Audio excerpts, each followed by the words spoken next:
Alright,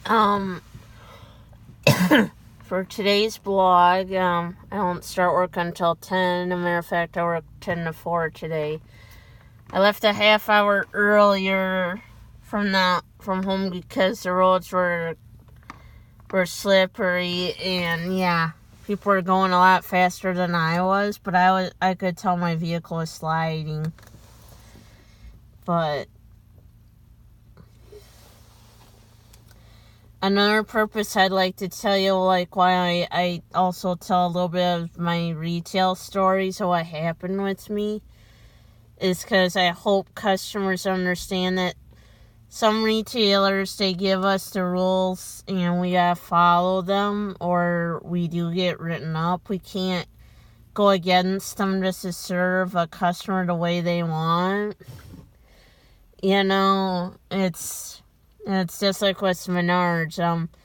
When they forced me to a job, when I told them flat out, after they tried me on it, I did not want the job. And like I said, it hurted knowing that I got in this job by someone at the customer service desk said I had it, and they knew I had it way before even I knew. I thought I was still a cashier. Matter of fact, on Team Menard's website, it still says I'm a cashier. It says I'm not carry out. So, it's a little fun fact there, but, you know, if you went and said that, yeah, they wouldn't be one bit happy to find out that. But, yeah, no employer would do that, and that's where I kind of suggest, well, maybe they should do like Walmart and sitting you down on the computer saying if you accept or not. And they can't do anything if you press you don't accept the job. So, like I said, since on the Team Menard website says I'm a cashier, not carry out, and it doesn't say I'm head carry out, it says there's no such thing as head carry out. Now, if I point this out to people, they would look at me funny. So, I'm like, so basically they gave me a made-up job, even though I'm technically a cashier, it says, on their own website. So it says that I'm supposed to be still assigned to a register. So I'm thinking they must be doing something to override the system so it don't assign me a register. Or so. Yeah. And here's another thing.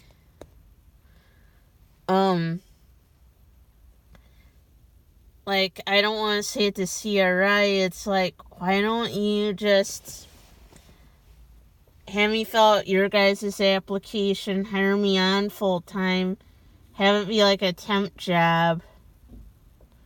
So that way, you know, if I wind up needing surgery on my shoulder, you guys won't let me go. You know, until that shoulder's healed, you could still help me on the side look for a different job. You know, and because it's like with these other employers, if they were to find out, they're not going to want to touch you. Because I'll say this. With my shoulder, I don't know. Ernie thinks I don't need surgery, but it's like, I don't want to tell Ernie. The way some people said, your shoulder could be still dislocated and you could still move your shoulder. And there's times where I could tell it does not feel the same as the other shoulder. Or there is the chance it could be dislocated. I'm not saying that it is. I'm not saying it's not. So. But, like with Menards here,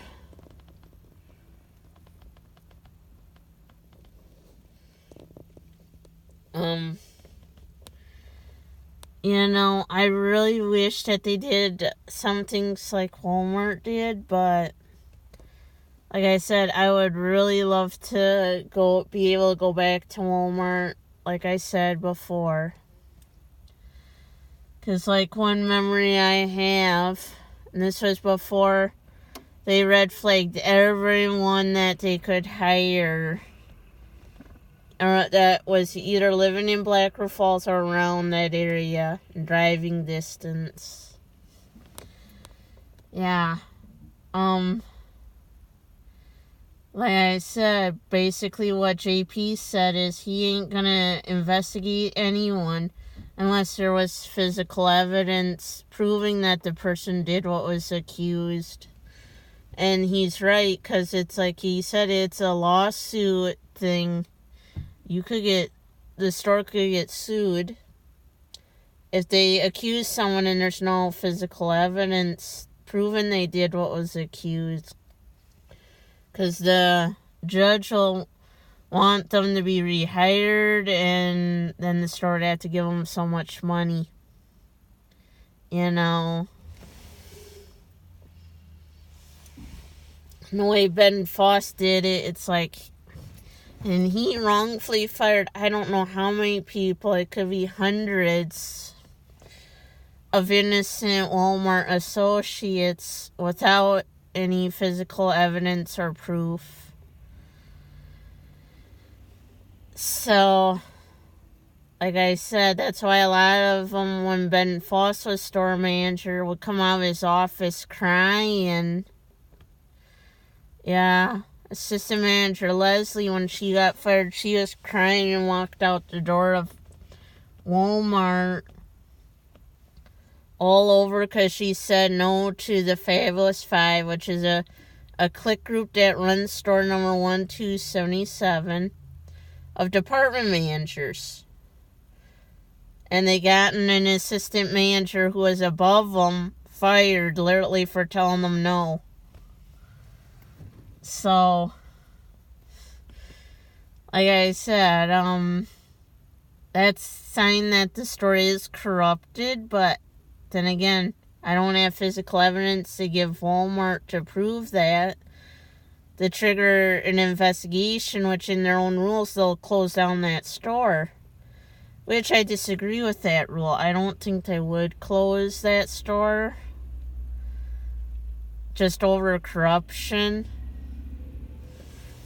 But I think they'll just clean house. But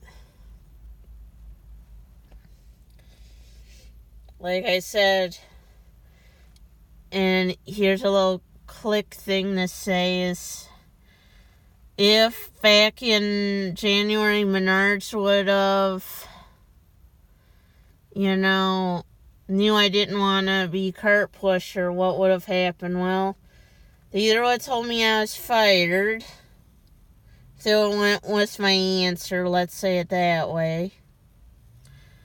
Or they would have had me just doing returns all day. Because that's what they were doing towards the end, and all it was over customers lying to them and bitching to them while I was getting bullied by customers for following Menards rules. I actually had one yell at me for asking them if they were going to use a Menards card today for their purchase. What they didn't understand was I was required to ask them, otherwise I would get coaching for not asking them, and they said, never ask me again. Pretty much yelling at my face. And they didn't understand that I'm just following Menards rules. Like they yelled at me for scanning each item individually, saying, why can't you do item quantity and number? And I'm like, Menards won't let us, and that's the rule. They want us for inventory purposes, scanning each item individually and make sure that it's all correct.